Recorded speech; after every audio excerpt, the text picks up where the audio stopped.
probability theorems. We call it as probability theorems actually. Suppose I'll take 5 black ball and 10 white balls, okay? 5 black ball, 10 white balls. 10 white balls. Is that okay? Now my question is, we draw one ball at random and then without replacing we draw another. We draw 2 balls successively. We have a box containing 5 white ball, 5 black ball, 10 white ball. Is that okay? Yeah, that's a very good idea, okay, Ravi. What he's saying is, again, the last question was how to make outcome not equally likely, okay. Again, in case of dice, you can make 2 or 3 faces same, am I right? Then they are not equally likely. Yeah, that's a good. Yeah, look at here. So again, I have a box which contains 5 black ball, 10 white ball. Now you are picking up 2 balls successively, one after other, without replacing, one after other. Is that okay? This contains 2 events. Event of taking first one, event of taking second one. Yeah.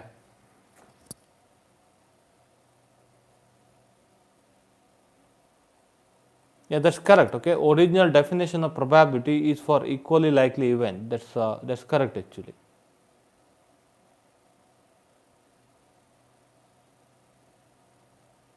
Again, whatever the experiment you take, okay, collect the sample space, all possible outcomes, all of the element. Again, once you collect sample space, all possible outcome. Again, all of the elements of the sample space are equally likely. On that physical ground, that probability definition appears actually. Is that okay? Yeah. Now let me take this question, because again it's a kind of multiple probabilities. Again, a kind of theorem would come here. 5 black ball and 10 white ball. Okay, what is event 1? So taking first ball, okay, or what do you call? Yeah, taking first ball out of this box. Okay, event 2, taking second ball. Now the question is, again 2 balls are drawn without replacing, okay, without replacing. The question is, let us ask the, again, so again the probability that first ball is white, second ball is black. What is the probability that first ball is, what did I say? What is the probability that first ball is white, second ball is black?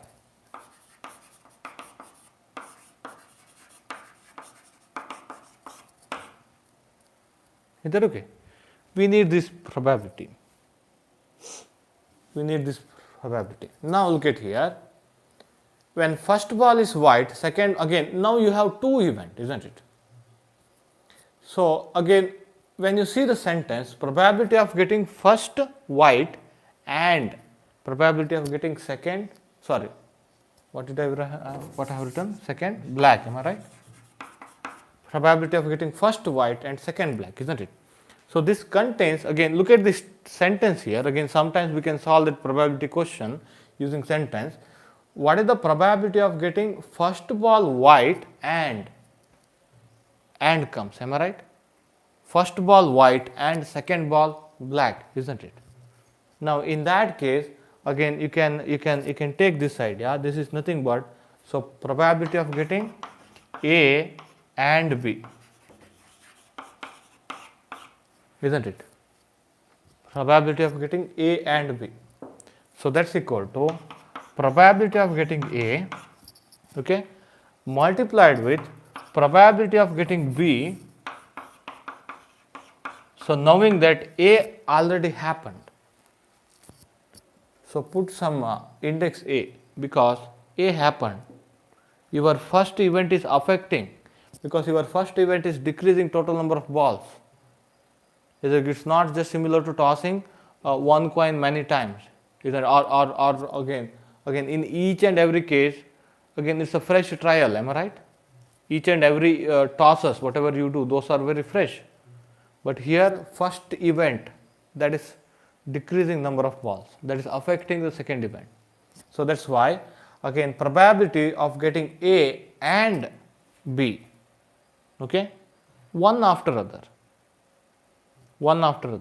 is that okay, in this order, that's equal to probability of getting A into probability of getting B, knowing that A already happened.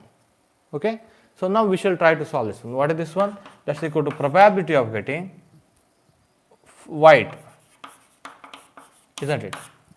Probability of getting white, so into probability of getting black, that already this happened, isn't it? Now look at here.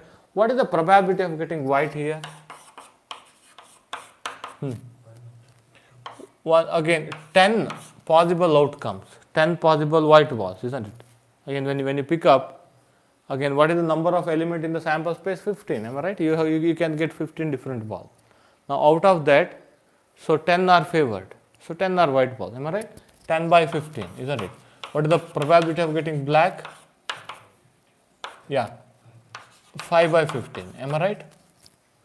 Now look at here. So in this place you should place that one. What is this one? 10 by 15. But after drawing first ball, how many ball left? So that's why you again while talking about probability of getting second black, okay, you left with only 14 balls. So that's why your denominator or your sample space should be 14. Is that okay? Again, what is the possible outcome? Possible outcome is 5 again, out of 14. Is that okay? So it is just a multiplication. Just to take this idea. You better to see the discussion in Mary L. Bo's book for this probability and distribution. I think again if you need much more ideas, you can refer Mary L. Bose, or Grewal is also okay. Probability of getting first white, second black, that's equal to probability of getting white, first one, which it is very fresh because you had 15 ball again, so 10 possible outcome, isn't it? After drawing first ball, only 14 ball left over there, isn't it? Then so probability of getting second event, that is black, that is again 5 possible outcome divided by 14, because 14 ball left over there. That's why we write like this: probability of getting B, knowing that A happened, because after happening of A, some disturbance may happen, isn't it? So now let me design similar question. What I do is I am going to shuffle that one, okay? I am going to shuffle that one, and I am going to draw first ball, and I am going to replace, and I am going to shuffle it again, and I am going to draw the second ball. Again the same question: what is the probability of first being white, second being tail? Sorry, first being white, second being black. Are you getting my question? Again, this is without replacing. So if I do the experiment with replacing, what would happen? Now again here what would happen? With replacing, and again shuffle it again, so that you again, so next trial whatever you do, that's quite very, or next event whatever happens, that is very fresh. Yeah, this denominator remains same. That's it, isn't it? So again, we call that kind of events as actually mutually exclusive. I think I have defined, isn't it? In the last video also I have defined that mutually exclusive events. When A and B are independent, look at here. When event A and event B are independent, when event A and event B are mutually exclusive, okay, occurrence of one of the event will not affect the probability of other. In that case, we call that one as mutually exclusive, independent event. when they are independent, look at here. So probability of getting A and B, that's equal to probability of getting A into probability of getting B when A and B are independent. Are you getting the difference here? Here these two events are not independent. So first event is affecting probability of second event. Okay. So but again when you replace and reshuffle, and if you take second ball, so again ball again you are taking two balls, but by replacing. So you have taken one ball and you have replaced it back, and you have taken another ball. Okay. So when you do so, what will happen? Again those two are independent, then those two events are very independent. One event is not affecting the what you call probability of another event. So that's why you can just multiply, isn't it? That's equal to 10 by 15 into 5 by 15. Is that okay? In that case, probability of getting first white, second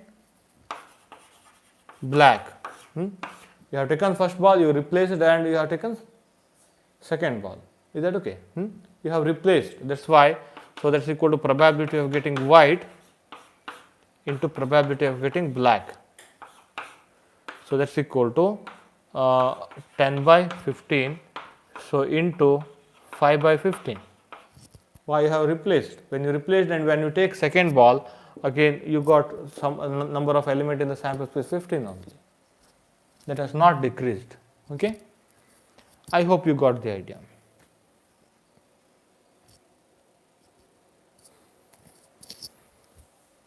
So this is when you have and, am I right? Or two event, one after other. If you have two event, one after other, probability of getting first one and second one.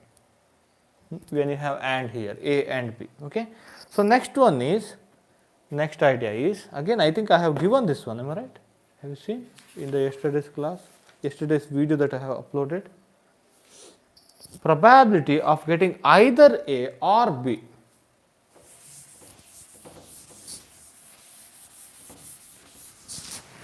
Probability of getting either, again now look at here.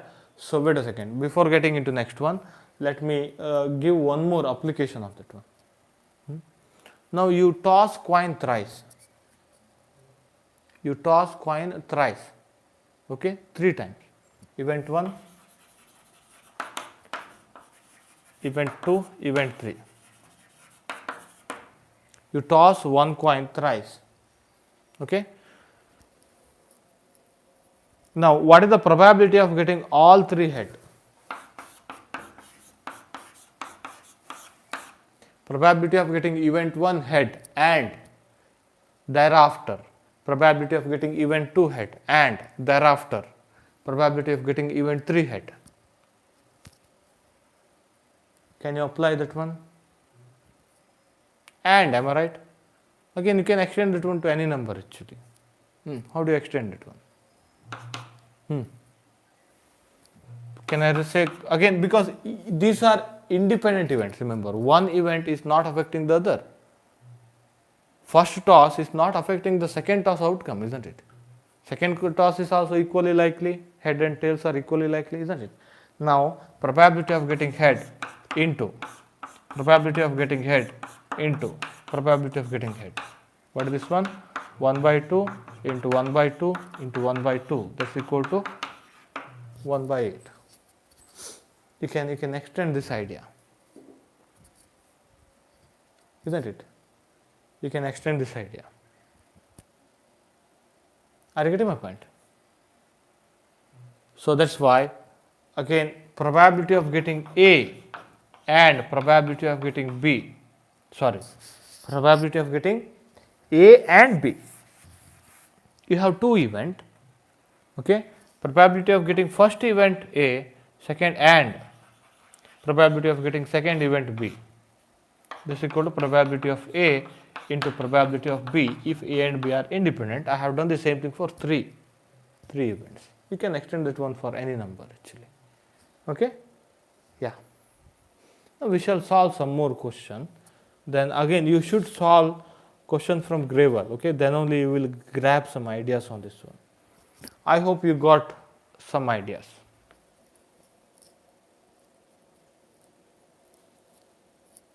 So now you can extend this one to anything. If you toss a coin 10 times, what is the probability of getting all 10? Half into half into half and so on up to 10 times. Half raised to 10. Isn't it? Now you can extend this idea, isn't it? Now again, if they ask the question, what is the probability of getting all head? So in case of 10 tosses, what is the probability of getting all 10 in case of 10 tosses? That's quite less probabilistic, am I right? When you think of it, what is the probability of getting all head? When you toss it for 10 times, that's equal to 1 by 2 raised to 10, isn't it? It's equal to 1 by 2 power 10. Look at here how low the probability is. Yeah. Now let me get into the next one.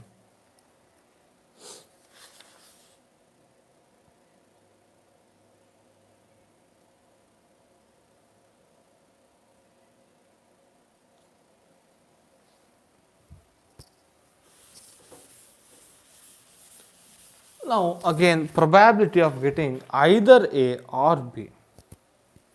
Probability of getting either A or B, not both. Probability of getting either A or B.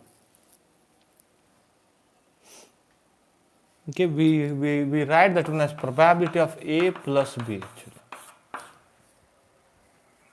Okay, so this probability of A and B, we write PAB.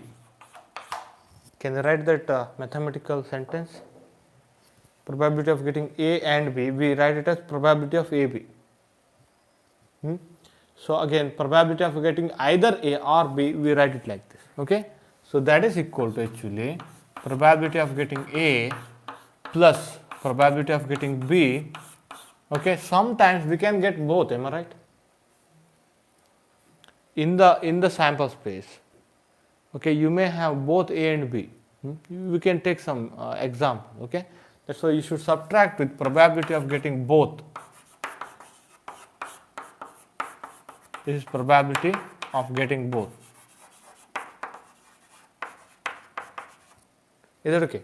If you have probability of getting either A or B, okay, if there is no restriction, you don't have to subtract. But look at here, I have taken either A or B, not both.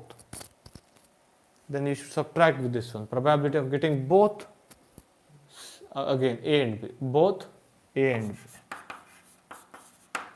Is that okay?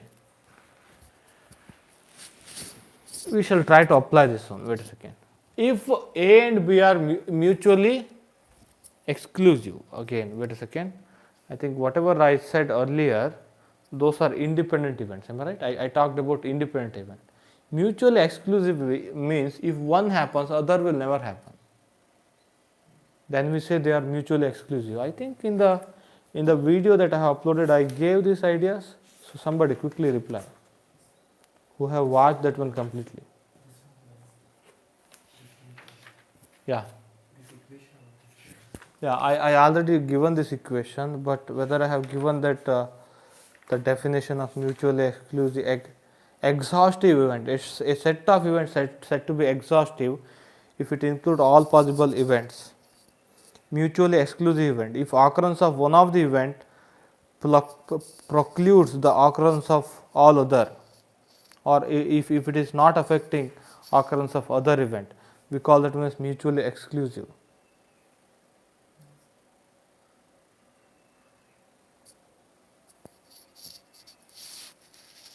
Okay, what he is saying is, if suppose you have a situation that if A happens, B will never happen, if B happens, A will never happen, then this part will be 0 actually. There will be no probability of getting both A and B. In that situation, so this P A plus B happen to be probability of getting A plus probability of getting B. You can just write like this.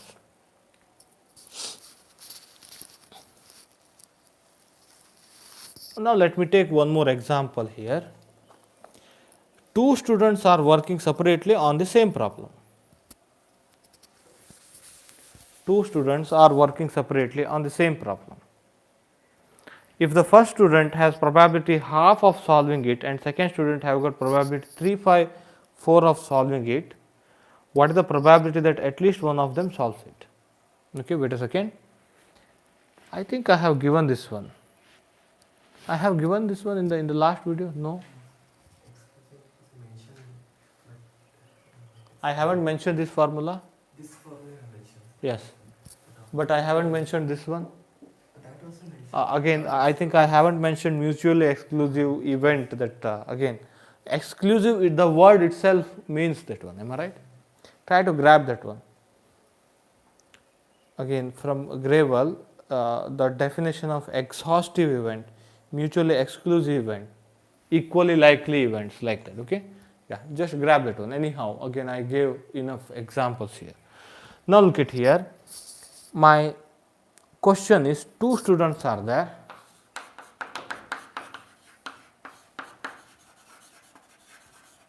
Okay, two students are there. Now, probability that first student does the problem, that is equal to half. Probability that second student does the problem is 3 by 4. Is that okay? Now look at this one. What is the probability that at least one of them solve it?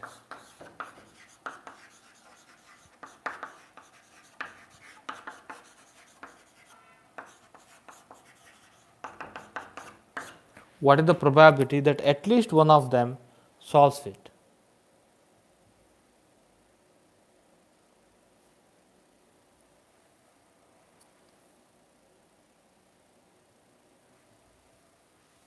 Yeah, there is a probability that both of them solve the problem, am I right? You have PAB. You have PAB. Yeah, quite tricky question. It needs much more discussion. I think I have similar question there. I will take the discussion again. Okay, probability that either, again, this is at least one of them solves it. Am I right? I could have taken some other example.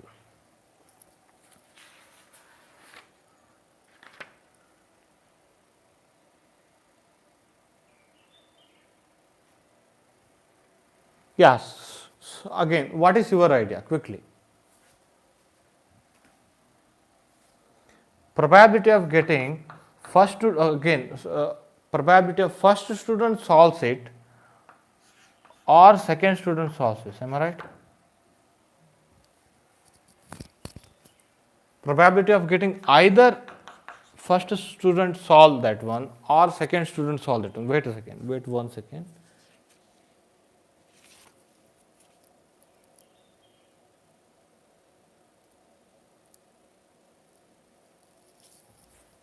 This is either or both, okay? This is either or both. Now, if this is not both, I have to cancel it.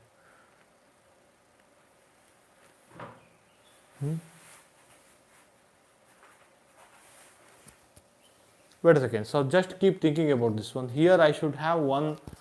Again, I needed one very simple example actually. If both of them can happen, then what will happen? While getting probability of A, you have taken both of them happen also one of the favored. Why? Again, if both of them can happen, suppose. If as I said, if they are inclusive. In this case, again, you have probability of getting, again, probability of both of them can solve the problem, isn't it? Probability of first to solve the problem and probability of second solve the problem, that's just multiplication, isn't it? Now again, you have that situation. In that situation, what will happen is, wait a second, so this part is wrong, this part is wrong, this part is wrong, wait a second, this is either A or B or both actually, either A or B or both.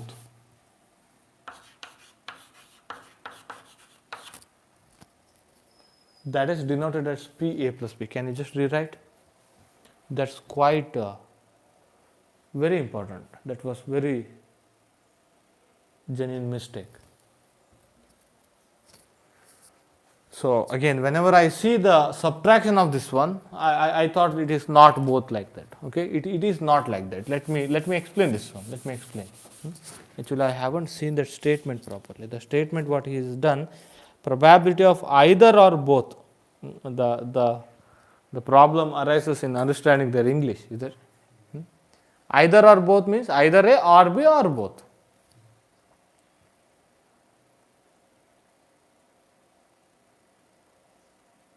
P A plus B, it is the symbol for probability of either or both. That means either A or B or both. They use that word either only once actually. Okay, either or both. Either means either A or B. A and B are only so thing that we have taken here. Okay, can you just rewrite this one?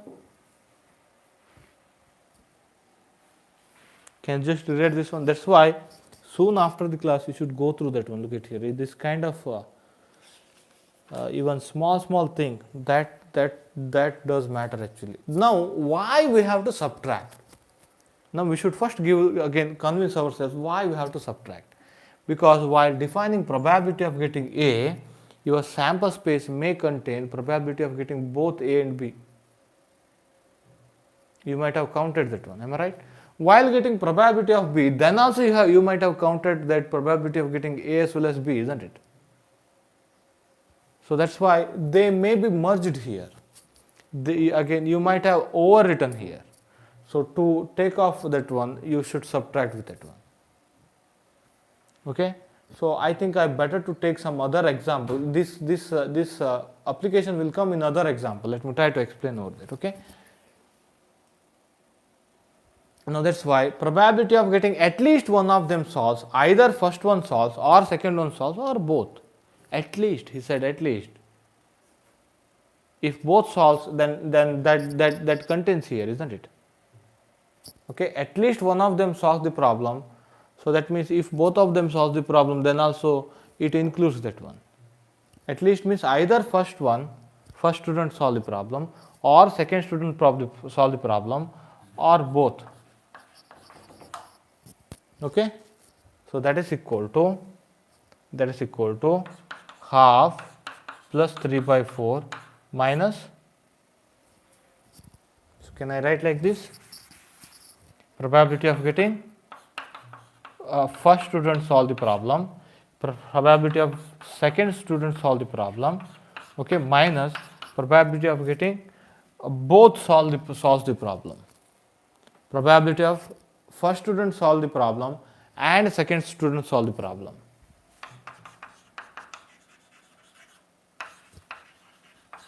Okay, so that's equal to 1/2 plus 3/4 minus, what is the product? 1/2 into 3/4. What is the answer? Quickly, quite important question. Try to understand it again.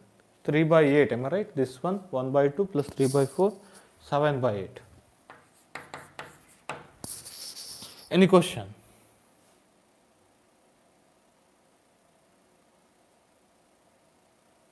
Yeah, at least means actually greater, isn't it? A kind of greater thing. At least means greater than or equal to, like that. That's what he's thinking. Good idea. Either first or second or both. Yeah, you can definitely do that one. Again, this at least can be written as probability of getting no one solves the problem. Is that okay? So 1 minus probability of no one solves the problem, that's equal to probability of at least one of them solves the problem. Okay, 1 minus no one solves the problem means, again, so if you again look at here, you can write probability of, okay, at least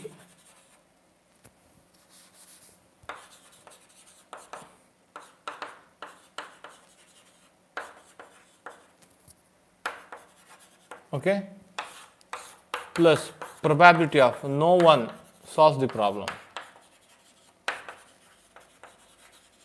If you add those two probability, you should get 1.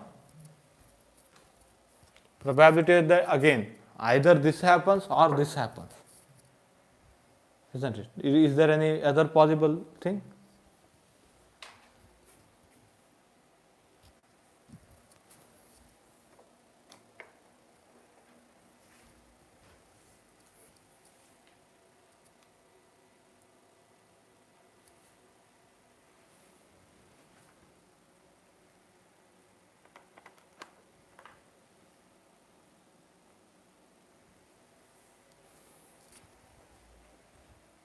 Now look at this one carefully.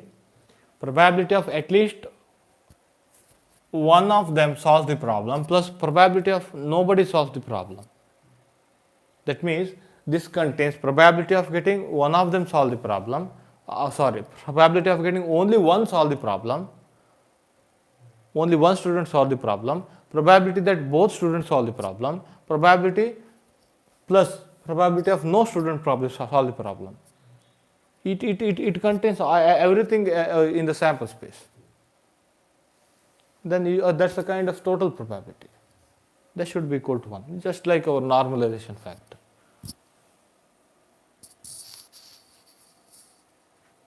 If at least is not there, what is the probability of getting only one of them solve the problem?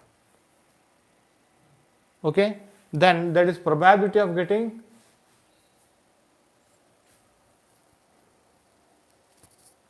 that's quite difficult, am I right? We shall take this one, okay? Which I usually, again, they are not giving this kind of question, they are giving the question related to binomial expansion. There I think we can deal with this kind of question again using binomial expansion, where again you can understand in a still better way. Either again, now look at here, can you just apply this one? Again, probability that at least one solves the problem, that's equal to 1 minus probability that no one solves that problem. Now how do you define probability that, again, second one, this part, how do you define this part quickly?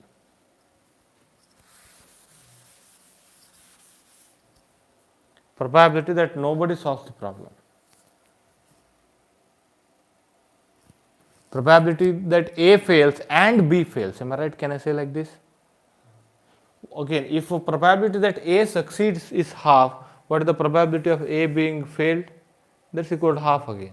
If probability that, again, a second student succeeds, that's equal to 3 by 4, what is the probability that second student fails?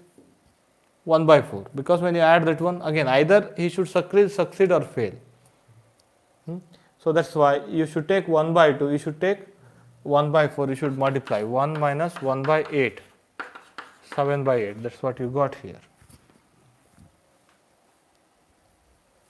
Probability that no one solves, you can decompose that one into, okay, probability that no one solves, you can decompose that one into probability of A fails and probability of B fails, am I right? Again, this is equivalent to probability of, again, A fails and B fails.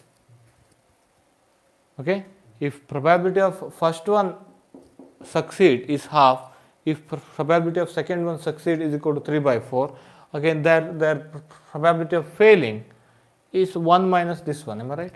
1 minus half is half, 1 minus 3 by 4 is 1 by 4, isn't it? You can take that idea, so that's a good idea.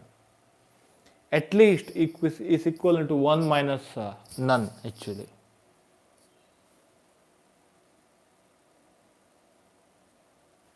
Okay, when at least is not there, then what we have to do? Probability that one of them solves the problem.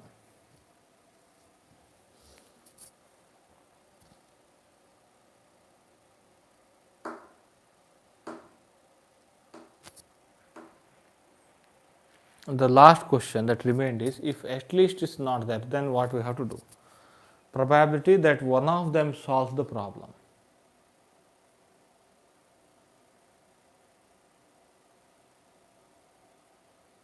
we better to discuss that one in some other question so that we can create sample space. Here we can't create sample space.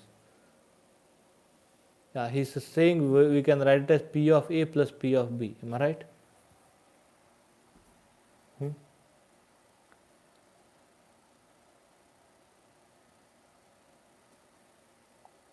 Probability of one of them solves the problem. Again, you can define it like this: probability that only one solves the problem, then at least is remote. I think you are talking about whatever you are talking about is here probability at least one of them solves the problem. That means either for only one solves the problem or both solve the problem. Am I right? This include like that. Either only one student solve the problem or both students solve the problem. That is the meaning of at least. At least one. Am I right? So what they are asking, what is the probability if at least doesn't appear here? What is the probability that only one student solve the problem out of two students? Okay. So now right now I think I am not finding any theorem for that one.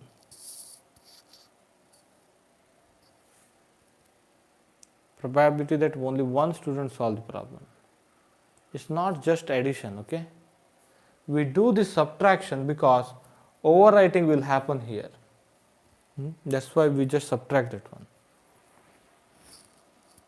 Anyway, we shall take some other example and then we shall think of that one, because here we don't have any sample space, isn't it, to discuss the whole problem. Yeah, that's a good question. Keep that one.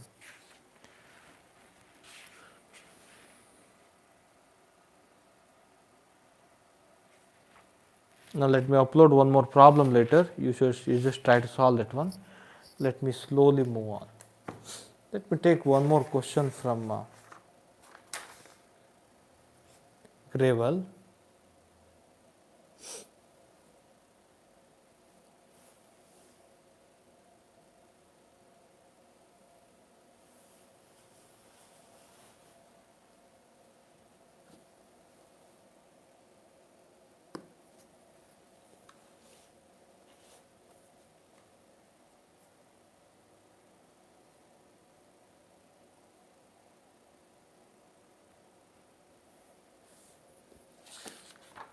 Yeah, I couldn't find similar question here. Wait a second.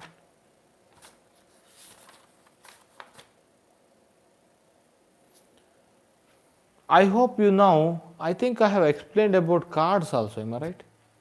I have explained about cards because you should know that one. If they design question, you can't say that I don't know how to play with the cards. You should know, again, even though you don't know how to play the cards, but you should get to know at least to answer this kind of question, okay? So now can I quickly take one small question? I have again one deck of card, again it contains 52 cards, am I right? 52 cards. I mean 52 possible outcome, that is the number of element in the sample space, isn't it? So well-shuffled so deck of cards, okay? So now 2 cards are taken successively, exactly same, just like I have taken white and black ball, okay? 2 cards are taken successively. Look at here, 2 cards are drawn in succession from a pack of 52 cards, okay? 2 cards are drawn. So first one with replacing, second one without replacing.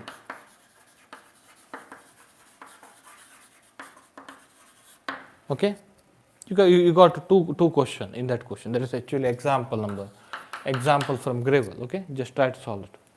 Now 2 cards are drawn in succession so I mean one after another. Okay, one after another from a pack of 52 cards. Find the chance that first is a king, second is a queen. Find a chance that first is king, second queen. Is that okay? You should find that probability. But the probability is that first being king, second being queen.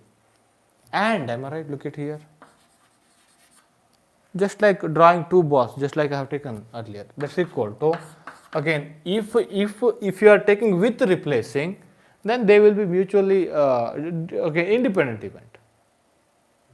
When you replace, again, you should say that you are replacing and you are reshuffling again. You better say like that. You are replacing the card and you are reshuffling, and then you are drawing one more card. So that's why with replacing, when you say with replacing, there is probability of getting king into probability of getting queen. What is probability of getting king? How many kings will be there? Four kings will be there. 4 by 52 into, again, since you have replaced, when you draw the second one, again you have 52 cards, that's equal to, so you have 4 queen, okay, divided by 52. So you better to know how those cards works actually, okay. Now again, so the same idea here, without replacing, again you have taken first one, and without replacing you have taken second one, then first event is affecting the second outcome, am I right?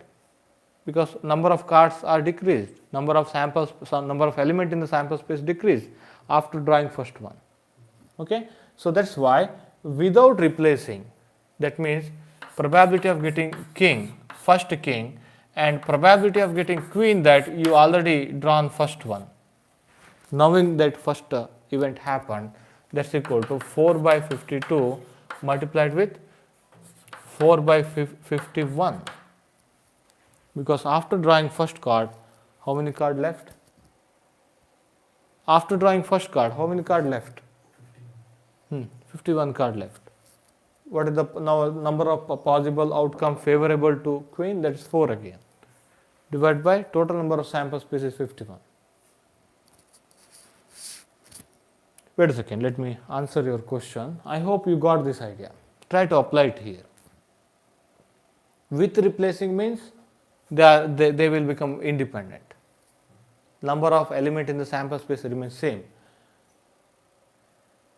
Without replacing means you are drawing the first card, and once you draw the first card, number of card decreases, and you have drawn second card. Is that okay? And you have drawn second card. So again, to define second probability, number of element in the sample space decreased here. I hope you can apply this one. Just like our ball, again, some black ball and white ball we have taken, whatever we have taken, exactly same idea.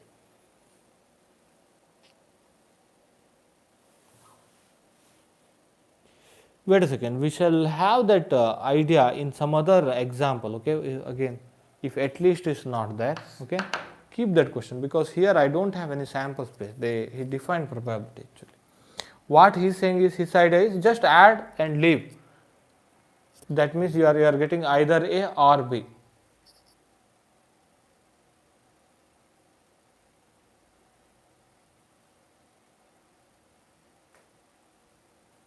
Either A or B or both, that should contain subtraction of that one, because you might have overwritten. Again, I will take it in some other example. Let me explain using some other example. No, right now I am not getting any.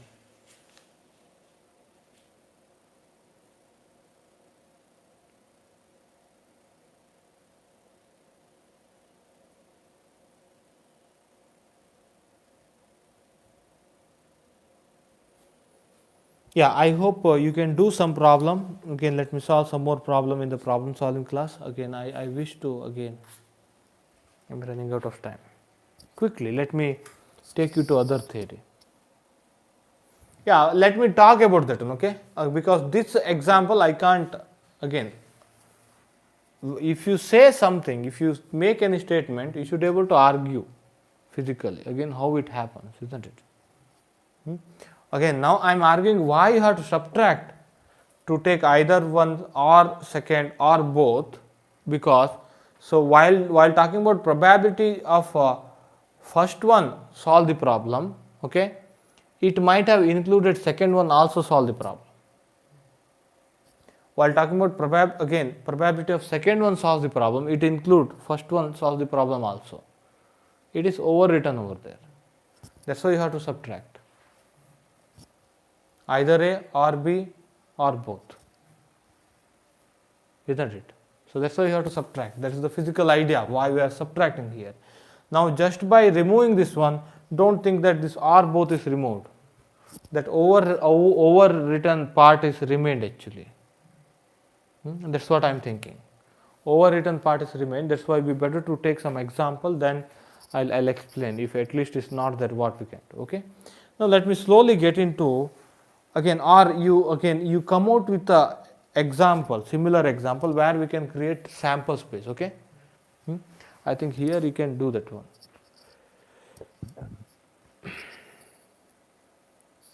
But he's doing in a other way. Yeah, let me do one more example. That's the good idea. Okay.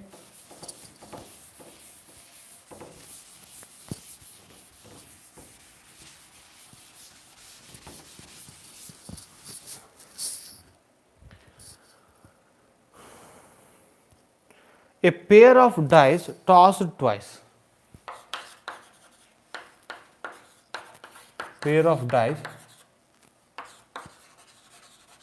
tossed twice. A pair of dice tossed twice. Okay. Find the probability of scoring 7 point once, at least once, and twice. Find the probability of scoring 7. Scoring 7 means you should add them. Okay. Scoring 7 means you should add them. When you add them, what is the total score? 7. Pair of dice that is tossed twice. Okay. So what are the possible again thing that will give 7, total score 7? 1 6, 2 5, 3 4, 4 3,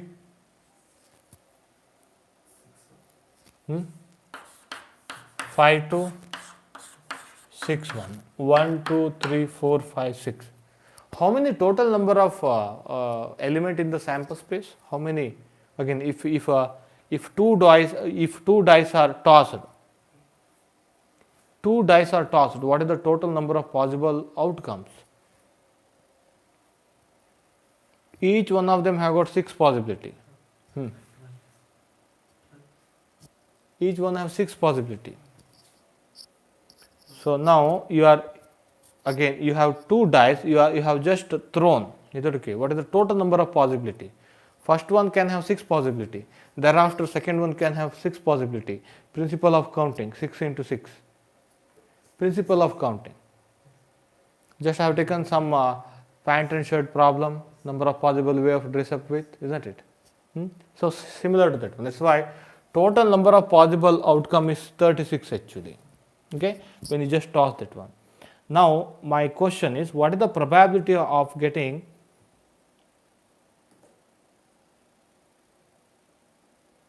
pair of dice tossed twice?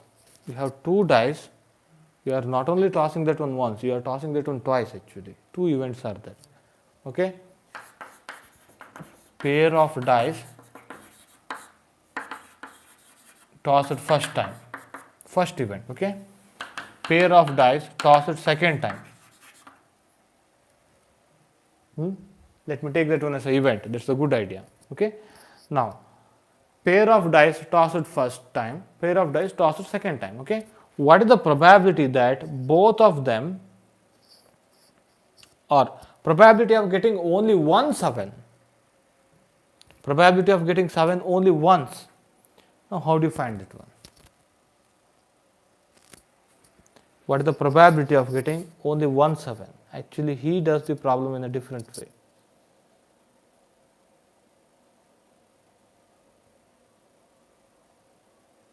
Yeah, he just add it up. Okay, that's correct. Again, in our last question, whatever they have asked, again that's the question. Again, if at least it's not there, then what we have to do? Okay, now look at here. Again, part A of the question: what is the probability of scoring 7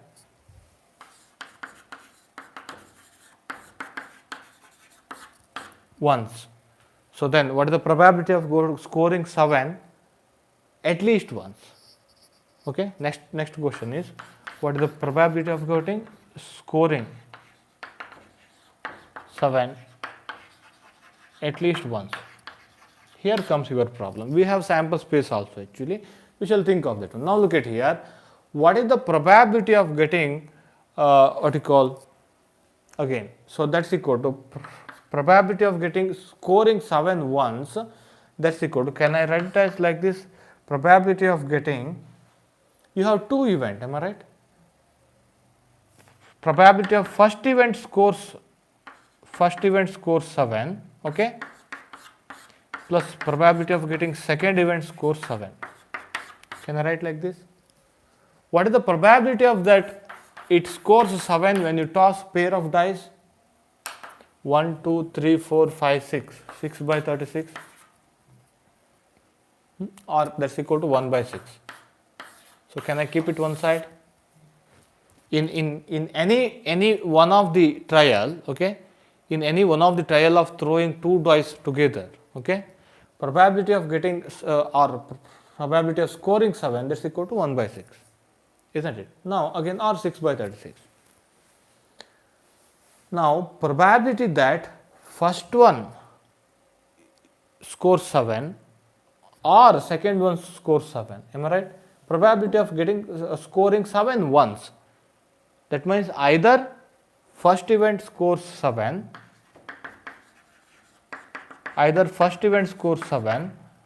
or second event scores 7. So can I write like this? That's equal to addition of individual. P of A, either A or B. That's equal to P of A plus P of B. That's the idea that, so they were saying. That's equal to 1 by 6. 1 by 6.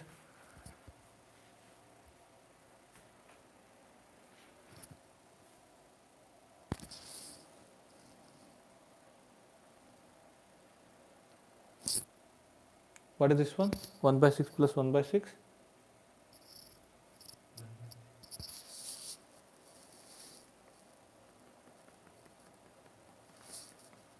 He's writing something else.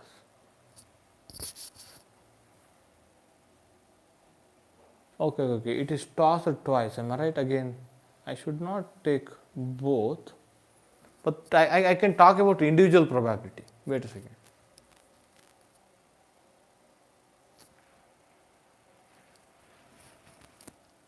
I think 1, 2, 3, 4, 5, 6. I got 6 possibility, am I right?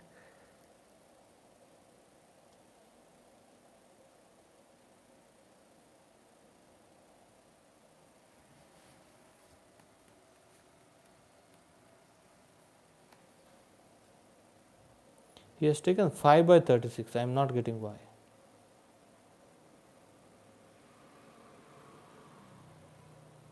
That's the correct way. Whatever he has done, that's the correct way. Here we may get some merging. What is the answer actually here? 2 by 6, 1 by 3. Am I right? Yeah, that's why this will fail. That's why I was quite afraid to say that just add them. So here you can add them. Is that okay?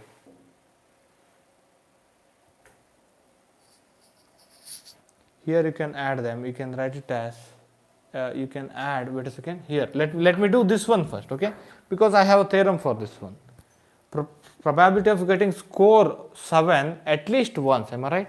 We have theorem for this one. What is this one? So 1 by 6 plus 1 by 6 minus 1 by 36. Can I write like this? Can you just do this one?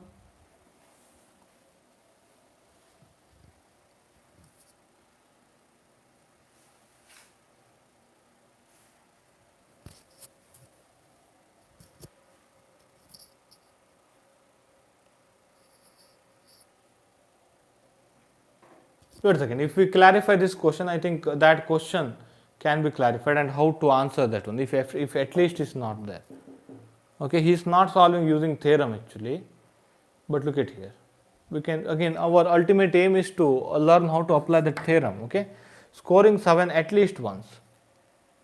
That means either first trial scores 7 or second trial scores 7 or both trials score 7. That means at least once. Am I right? So then again, probability of first one 7. So can I write like this? probability of first again 7, score 7, that's equal to 6 by 36 or 1 by 6. Am I right? Probability of getting second one score 7, that's also equal to 1 by 6 only. Because fresh trials, okay? Each of those trials are fresh, okay? Now that is equal to, again, so can you quickly do this one?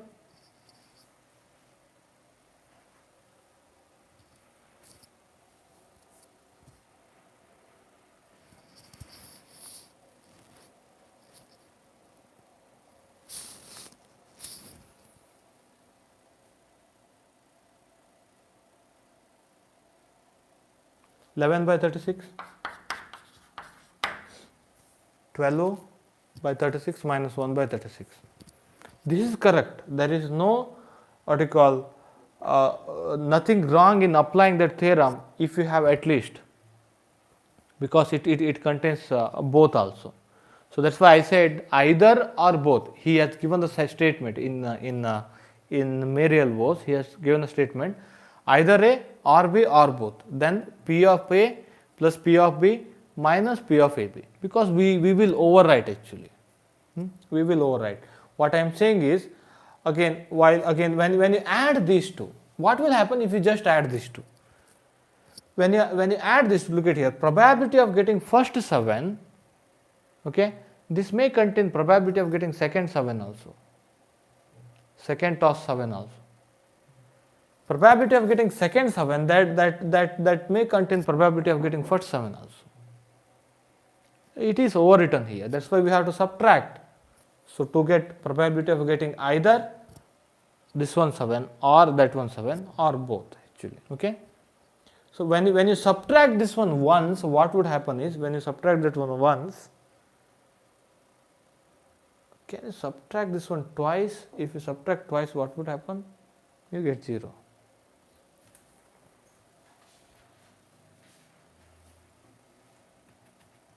No, that cannot be done like that.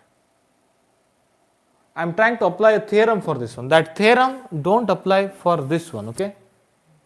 Yeah, we shall solve it in other method. First part of the problem. We shall solve it from other method.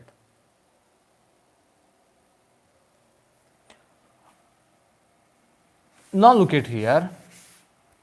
Probability of scoring 7 is 1 by 6. What is the probability of not scoring 7? 1 minus 1 by 6. That is equal to 5 by 6. Okay.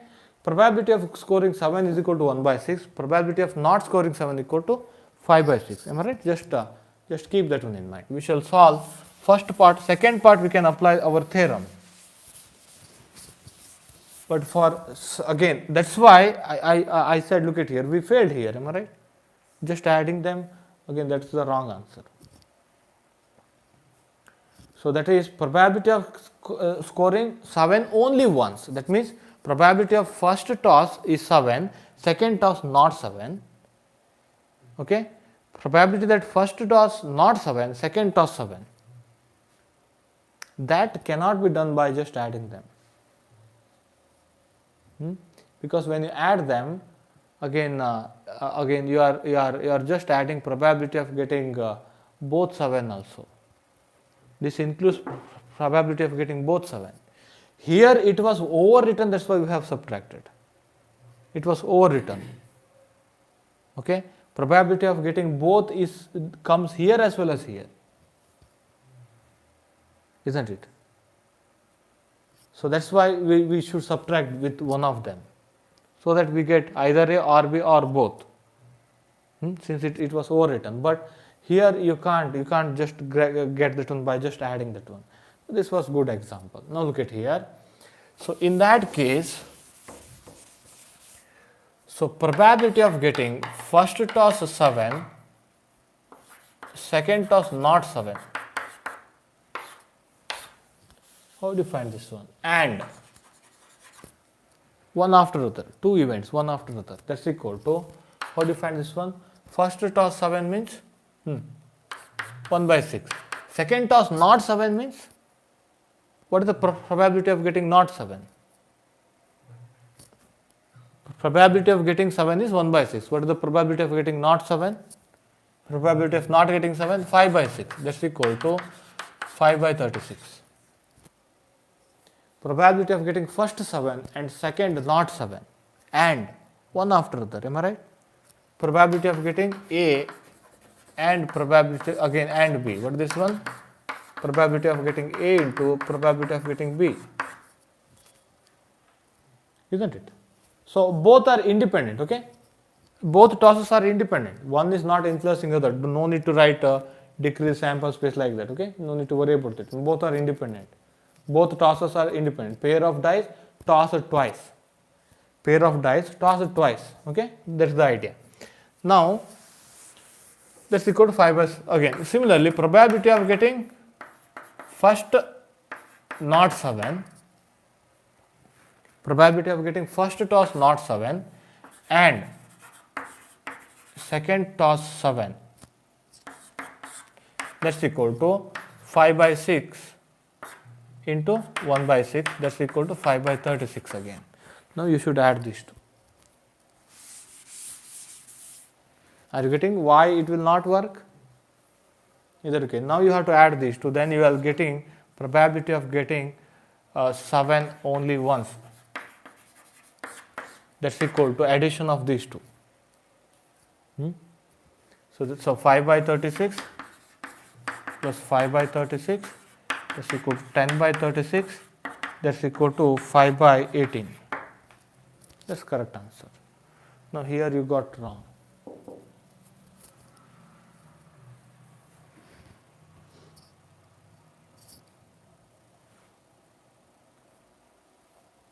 So this probability of scoring 7 at least once can also be written as 1 minus probability of getting no 7.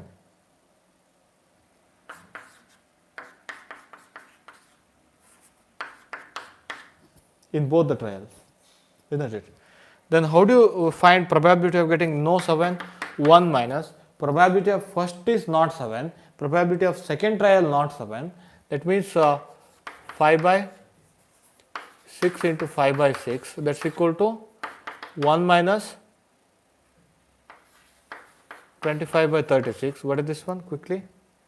36 minus 25, 11. That can be done like this. Actually, Gravel have done like this.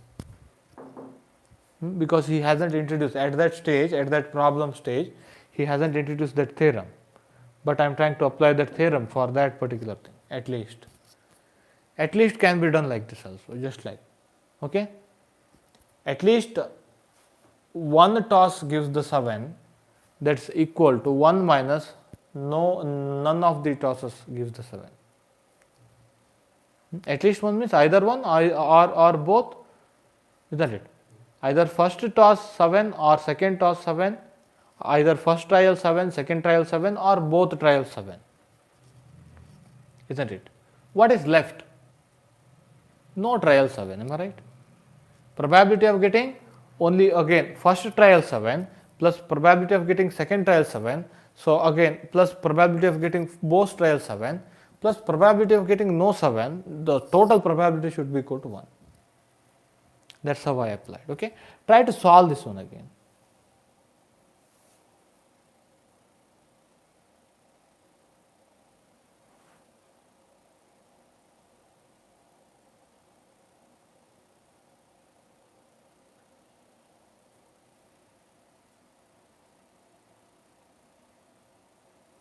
What he's saying, it's twice, subtracting twice, am I right? That's what, again, I tried to do that one. I was trying to do that one.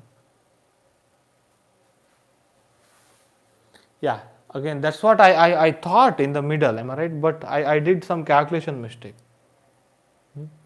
How to apply this one for this situation? What I thought was, why can't I subtract twice here? Because here also it is overwritten, here also overwritten. If you subtract twice, I think what is left is this one. So that's correct. If you subtract twice, what would happen? You should get this one. Quickly check it out. What is this one? 12 by 36 minus 2 into 1 by 36. What is this one? 10 by 36. Yeah, that's correct. You got that one. That idea was correct. That idea was correct. Subtracting this one twice, because here also it is overwritten, here also overwritten. If you subtract that overwritten part, what is that overwritten part? Both is taken off. If both is taken off, if you subtract twice, that both will taken off. Okay, if that both part is taken off, what will happen? The remaining part is only 1 7. Okay, that can be done. That's a good idea, rather than doing this in this way. This is how Grewal did the problem. So according to that idea, you should subtract 2 times. Okay, actually I thought in the middle, but I left that one because somehow I did miscalculation over that. I hope now you got the idea why we subtract once, to get either one trial 7 or both trial 7. Am I right? Either first trial 7 or second trial not 7, either second trial 7, first trial not 7, or both trial 7. Am I right? Because each of this, when you add, just add, when you leave that one, you have overwritten that one. So you have to subtract it once. If you subtract twice, you are getting probability again, getting only 1 7. That's a good idea. If you want to apply the theorem. Okay, so without applying theorem also you can do that one. And probability at least once 7, at least once, that can also be written as probability of 1 minus probability of not getting 7. Are you getting my point? So just grab this one, probability of at least of something. Okay, that's equal to 1 minus probability of not getting the same thing.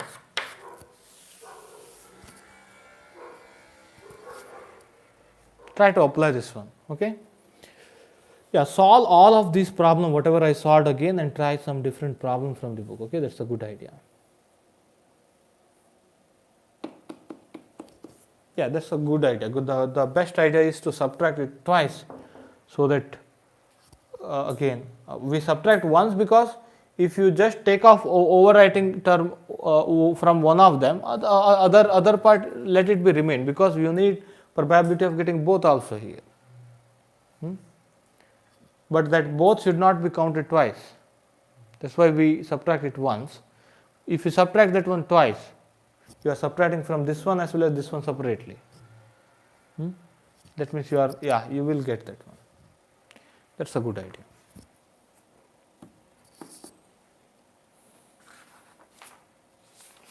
Try to solve some problem yourself from Grewal or any book on this kind of probability problem. Okay, and let me upload a couple of problems from Mary Bose. We shall take a break and we shall continue with binomial distribution. Okay, that's quite important in discussion of our random walk problem.